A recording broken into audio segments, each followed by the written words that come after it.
ઉનાળો આવ્યો છે, ધોમ તડકો ધકે છે, આભમાંથી જાણે અગ્નિ વરસે છે, ઊની ઊની લૂ વાય છે, પારેવા ફફડે છે. ચૈત્ર મહિનો ગયો, વૈશાખ ગયો, જેઠ આવ્યો. નદી સરોવરના પાણી સુકાણા, ઝાડવાના પાન સુકાણા, માણસોના શરીર સુકાણા, પશુ પંખી પોકાર કરવા લાગ્યા. રાજા દેપાળદે ગોહિલ ભગવાનના ભક્ત છે.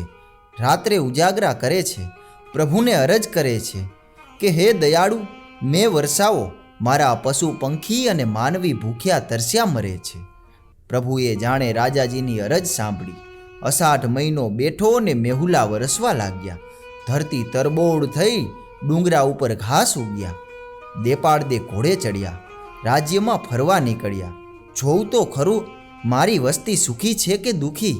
જોઉં તો ખરો ખેડૂત ખેતર ખેડે છે કે નહીં, દાણા વાવે છે કે નહીં, તમામના ઘરમાં પૂરા બળદ ને પૂરા દાણા છે કે નહીં. ઘોડે ચડીને રાજા ચાલ્યા જાય છે. ખેતરે ખેતરે જોતા જાય. મોરલા ટવકે છે, પશુડા ચરે છે, નદીઓ ખડખડ વહે છે અને ખેડૂતો ગાતા ગાતા દાણા વાવે છે. સૌને સાતીડે બબે બળદો. બળદો પણ કેવા ધીંગા અને ધફડિયા. પણ એક ઠેકાણે રાજાજીએ ઘોડો રોક્યો. જોઈ જોઈને એનું દિલ દુભાયું. કડીએ કડીએ એનો જીવ કપાયો. એક માણસ હળ હાંકે છે, પણ હળને બે બળદ નથી જોતર્યા. એક બાજુ જોતરેલ છે એક બળદ ને બીજી બાજુ જોતરેલ છે એક બાયડી. માણસ હળ હાંકતો જાય છે, બળદને લાકડી મારતો જાય છે, બાયડીને લાકડી મારતો જાય છે. બાયડીના બરડામાં લાકડીઓના સોળ ઉઠી આવ્યા છે. બાઈ તો બિચારી રોતી રોતી હળ ખેંચે છે, ઊભી રહે તો માર ખાય છે. રાજા દેપાળદે એની પાસે ગયા. જઈને કહ્યું, અરે ભાઈ, હળ તો ઊભું રાખ. ઊભું તો નહીં જ રાખું, મારે વાવણી મોડી થાય તો ઉગે શું તારું કપાળ? વાવણી ને ઘી તાવણી, મળું ઢાંકીને વાવણી કરવી પડે ઠાકોર. એટલું બોલીને ખેડૂતે હળ હાંકી રાખ્યું. એક લાકડી બળદને મારી અને એક લાકડી બાઈને મારી. રાજાજી હળની સાથે સાથે ચાલ્યા. ખેડૂતને ફરી વિનવ્યો, અરે રે ભાઈ, આવો નિર્દય, બાયડીને હળમાં જોડી. તારે તેની સી પંચાત? બાયડી તો મારી છે ને. ધરાર જોડીશ, ધરાર મારીશ. અરે ભાઈ, સીધ જોડી છે, કારણ તો કે. મારો એક ઢાંઢો મરી ગયો છે. હું તો છું ગરીબ ચારણ, ઢાંઢો લેવા પૈસા ન મળે. વાવણી ટાણે કોઈ માગ્યો ન આપે. વાવું નહીં તો આખું વરસ ખાવું છું, બાયડી છોકરાને ખવડાવું શું? એટલા માટે આને જોડી છે.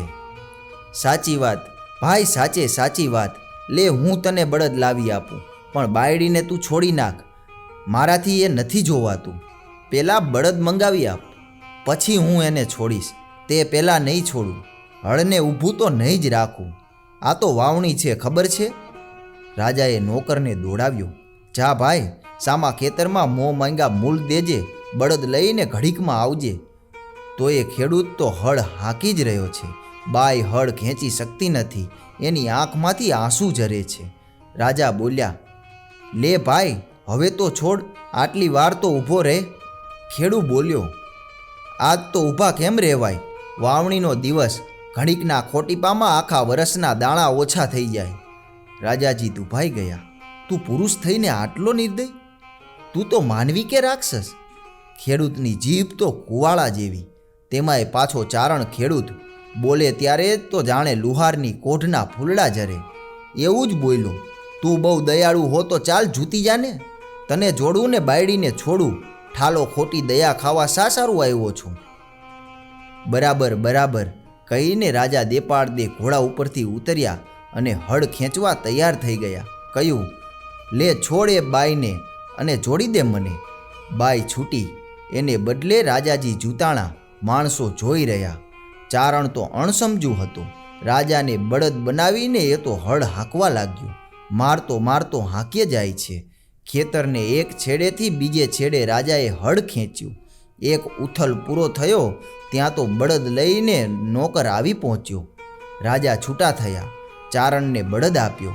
ચારણીની આંખમાંથી તો દળ હેતના આંસુ દળ્યા. એ તો રાજાના વારણા લેવા લાગી. ખમા મારા વીર, ખમા મારા બાપ, ક્રોડ દિવાળી તારા રાજપાટ તપજો. દેપાળ દે રાજા ભારે હૈયે ચાલ્યા ગયા. ચોમાસું પૂરું થયું. દિવાળી ઢૂંકડી આવી. ખેતરમાં ઊંચા ઊંચા છોડવા ઉગ્યા છે. ઊંટ ઓરાઈ જાય તેટલા બધા ઊંચા. દરેક છોડની ઉપર એક એક ડુંડું, પણ કેવડું મોટું, વેંત વેંત જેવડું. ડુંડામાં ભરચક દાણા, ધોળી ધોળી જુવાર અને લીલા લીલા બાજરા. જોઈ જોઈને ચારણ આનંદ પામ્યો. પણ આખા ખેતરની અંદર એક ઠેકાણે આમ કેમ? ખેતરને એક છેડેથી બીજા છેડા સુધીના હારમાં એકેય છોડને ડુંડા નીંઘલેલા જ ન મળે. આ શું કૌતક? ચારણને સાંભળ્યું. હા હા, તે દી હું વાવણી કરતો હતો ને ઓયલો દોઢ દાયો રાજા આવ્યો હતો. એ મારી બાયડીને બદલે હળે જૂતો હતો. આ તો એણે હળ ખેંચેલું તે જ જગ્યા. કોણ જાણે કેવોય પાપ્યો રાજા. એના પગલાં પડ્યા એટલી ભોમાં મારે કાંઈ ન પાક્યું. વાવેલા દાણાય ફોગટ ગયા. ખીજાઈને ચારણ ઘેર ગયો. જઈને બાયડીને વાત કરી. જા જઈને જોઈ આવ ખેતરમાં. એ પાપિયાના પગ પડ્યા તેટલી ભોયમાં મારું અનાજ ન ઉગ્યું. બાઈ કહે, અરે ચારણ, હોય નહીં, એ તો હતા રામ રાજા. સાચે જ તું જોતા ભૂલ્યો. ત્યારે તું જઈને જોઈ આવ. ફરી મળે તો હું એને ટીપી જ નાખું. એણે મારા દાણા ખોવરાવ્યા. કેવા મેલા પેટનો માનવી. મળે તો એને મારી જ નાખું. દોડતી દોડતી ચારણી ખેતરે ગઈ. પેટમાં તો થળક થળક થાય છે. સૂરજ સામે હાથ જોડે છે, સ્તુતિ કરે છે. હે સૂરજ, તમે તપો છો, તમારા સત તપે છે, તોય સત્યાના સત સિદ્ધ ખોટા થાય છે. મારા રાજાના સતની રક્ષા કરજો બાપ. જુએ ત્યાં તો સાચે સાચ એક ઉથલ જેટલા છોડવાના ડુંડા નીંઘળ્યા જ નહોતા, ને બીજા બધા છોડવા ડુંડે ભાંગી પડે છે. આ શું કૌતક? પણ એ ગાંડા ચારણની ચારણી તો ચતુર સુજાણ હતી. ચારણી હળવે હળવે એ હાયરના એક છોડવા પાસે ગઈ. હળવે હળવે છોડવો નમાવ્યો. હળવે એક ડુંડું હાથમાં લીધું. હળવે હાથે ડુંડા પરથી લીલું પડ ખસેડ્યું. આહા, આ શું? દાણા નહીં, પણ સાચા મોતીડા. ડુંડે ડુંડે મોતીડા, ચકચકતા રૂપાળા, રાતા પીળા અને આસમાની મોતીડા. મોતી મોતી મોતી. રાજાજીને પગલે પગલે મોતી નીપજ્યા. ચારણીએ દોટ દીધી. ઘેર પહોંચી ચારણનો હાથ ઝાલ્યો. અરે મૂર્ખા, ચાલતો મારી સાથે, તને દેખાડું કે રાજા પાપી કે ધર્મા હતા. પરાણે એને લઈ ગઈ. જઈને દેખાડ્યું. મોતી જોઈને ચારણ પછતાયો.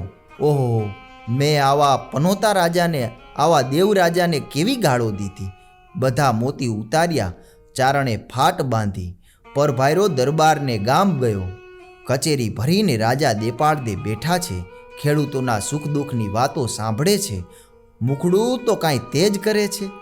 રાજાજીના ચરણમાં ચારણે મોતીની ફાંટ મૂકી દીધી. લુગડું ઉઘાડી નાખ્યું. આખા ઓરડામાં મોતીના અજવાસ છવાયા. રાજાજી પૂછે છે, આ શું છે ભાઈ? ચારણ લલકારીને મીઠે કંઠે બોલ્યો, જાણ્યો હત જળધાર, નવડંગ મોતી નીપજે, વવારત વડવાર, દીબા ધો દેપાળ દે. હે દેપાળ દે રાજા, જો મેં પહેલેથી જ એમ જાણ્યું હોત કે તું શંકરનો અવતાર છે, જો મને પહેલેથી જ ખબર પડી હોત કે તારે પગલે પગલે તો નવલખા મોતી નીપજે છે, તો હું તને તે દિવસ હળમાંથી છોડત જ શા માટે? આખો દિવસ તારી પાસે જ હળ ખેંચાવેત ને. આખો દિવસ વાવ્યા કરત તો મારું આખું ખેતર મોતી મોતી થઈ જાત. રાજાજી તો કાંઈ સમજ્યા જ નહીં. અરે ભાઈ, તું આ શું બોલે છે? ચારણે બધી વાત કરી. રાજાજી હસી પડ્યા. અરે ભાઈ, મોતી કંઈ મારા પુણ્ય નથી ઉગ્યા, એ તો તારી સ્ત્રીને પુણ્ય ઉગ્યા છે.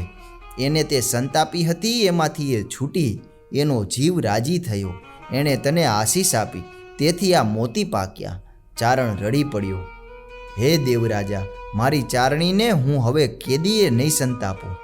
ચારણ ચાલવા માંડ્યો. રાજાજીએ એને ઊભો રાખ્યો. ભાઈ, આ મોતી તારા છે, તારા ખેતરમાં પાક્યા છે, તું જ લઈ જા. બાપ, તમારા પુણ્યના મોતી તમે જ રાખો. ના ભાઈ, તારી સ્ત્રીના પુણ્યના મોતી એને પહેરાવજે. લે, હું સતીની પ્રસાદી લઈ લઉં છું. રાજાજીએ ઢગલીમાંથી એક મોતી લીધું, લઈને માથા પર ચડાવ્યું, પછી પરોવીને ડોકમાં પહેર્યું. ચારણ મોતી લઈને ચાલ્યો ગયો. ઘેર જઈને ચારણીના પગમાં પડ્યો. કહ્યું, ચારણી, મેં તને ઘણી સંતાપી છે, હવે નહીં સંતાપું હો.